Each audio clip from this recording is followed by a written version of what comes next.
I have to revisit last week's Normal Crazy People video because a couple of people have said to me those parents seem to be a little all over the place, and it actually sounds as if you're making some of it up. So we need to pick it apart a little bit. Essentially what we're talking about is the predisposition we all have as parents to unwittingly move our children in a particular direction. What I mean is, for example, in some of the ski villages around here, or in fact in all of the ski villages around here, the ski instructor's son becomes a ski instructor. The plumber's son becomes a plumber. In the same way as in some of the swanky districts of Paris, London, and believe it or not, even Dublin, which has swanky areas, the accountant's son becomes an accountant. The doctor's daughter becomes a doctor. We all tend to pass on things, as I say, very often unwittingly, because our children pick these things up because they have their antennae up all of the time.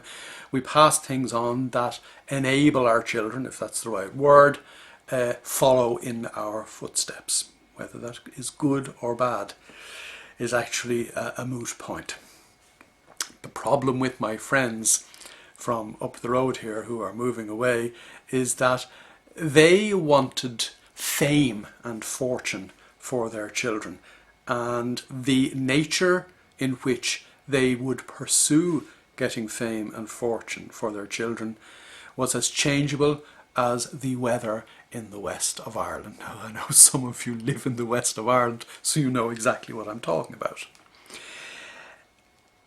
Calvin Coolidge it was who said that, you know, one of the key things that you need for success and to achieve real success is perseverance. But these parents chose tennis as the route to fame and fortune one year. The next year it would be downhill skiing, and when those sports that actually require some level of talent kind of fell by the wayside, it was into the more nebulous areas of rock stardom. And one of the best ones of all, they were going to send their son to DJ school so he could become the world's #1 DJ. Now, correct me if I'm wrong. I didn't know there were world rankings in relation to DJing, if that's a word. And I certainly didn't know that there was DJ school. I know there are schools for sound engineers, but that's not exactly what these people had in mind. Now, when even those avenues failed, they started telling us that our son was a wonderful mimic and a wonderful comedian, to the extent that he had actually impressed friends of theirs. They weren't friends, they were people who they had got their claws into, because they thought that these people that they had met in a very expensive bar in one of the ski resorts around here were close to the Obama family. I mentioned this in the last video.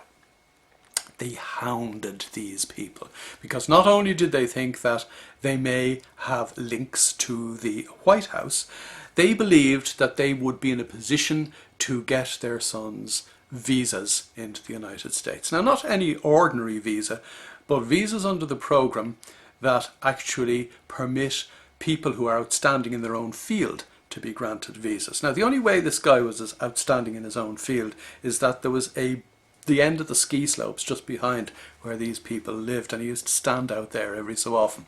I digress.